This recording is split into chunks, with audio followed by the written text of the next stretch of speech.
राज्यामधल्या सर्व रक्त केंद्रांसाठी एफडीएनं एक मोठा निर्णय घेतलेला आहे। प्रत्येक रक्त पिशवीची HIV, हेपेटायटिस बी, सी आणि मलेरिया तपासणी ही बंधनकारक असल्याचे निर्देश मुंडेंनी दिलेत। रक्त आणि रक्त घटक योग्य तापमानात ठेवणं आणि कोल्ड चेन राखणं हे अनिवार्य आहे। नियमांचं पालन न करणाऱ्या रक्त केंद्रांवर कठोर कायदेशीर कारवाईचा इशारा देण्यात आलाय। एफडीए आयुक्त तुकाराम मुंढे यांच्या आदेशानुसार हा अत्यंत महत्त्वपूर्ण निर्णय घेण्यात आलाय।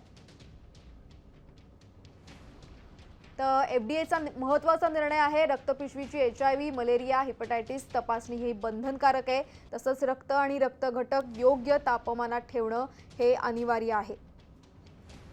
संशयित रक्तपिशव्यांसाठी स्वतंत्र क्वारंटाईन व्यवस्था ठेवण्याचा आदेश एफडीएने दिलेला आहे। तसंच रक्त केंद्रांमध्ये पात्र वैद्यकीय अधिकारी आणि पुरेसं मनुष्यबळ असणं हे सुद्धा बंधनकारक आहे। या नियमांचं पालन न करणाऱ्या रक्त केंद्रांवर एफडीए कठोर कारवाई करणार आहे।